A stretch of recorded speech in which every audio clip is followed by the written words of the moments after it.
नमस्कार मित्रांनो, स्वागत आहे आपल्या ब्लॉगिंगमध्ये. तर आज मी सँडविच बनवत होते. तर त्यासाठी लागणार हे साहित्य होतं आणि हेच आपल्याला किसून पण घ्यायचं होतं. जसं की ककडी आणि बीट एक्स्ट्रा होतं माझ्याकडे, त्याच्यामुळे मी बीट पण घेतलं आणि कांदा आणि टोमॅटो हे सगळे किसून घेतले. आणि त्याचबरोबर माझ्याकडे बटर आणि चीज काय नव्हतं, म्हणून मी तेल ओतून घेतलं आणि तेलामध्येच ब्रेड फ्राय करून घेतले.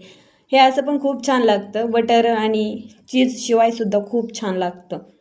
आणि हे थोडंसं डार्क फ्राय झालं होतं माझ्याकडून, पण चला, कसं इजरी असलं ना, हे गरम ब्रेड असलं ना तर खूप छान लागतं खायला.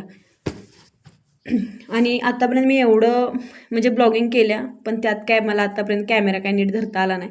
ते ब्रेड कुठं आणि ते कॅमेरा कुठं धरलं हेही बघू शकता तुम्ही. ते मला व्यवस्थित दाखवता पण आलं नाही, कारण मी आत्तापर्यंत काय स्टँड वगैरे काय घेतलेलं नाही. तर बघू शकता. तर तुम्हाला थोडं थोडं दिसत असेल, आधी ककडी, टमॅटो, नंतर कांदा, चटणी टाकते मी आता सध्याच्याला, आणि त्यानंतर सॉस. भरपूर असं सॉस टाकून घ्यायचं. सॉसमुळे खूप छान टेस्ट येते ह्याला, ब्रेडला ह्या. आणि असं कसं तिखट आंबट अशी प्रकारे चव लागते.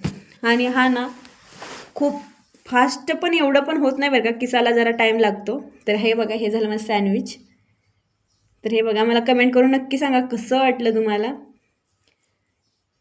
कमेंट करत चला प्लीज, नक्की कसं वाटलं तेही मला कळवत चला. बाय मग सगळ्यांना. थँक्यू आपली ब्लॉगिंग बघितल्याबद्दल.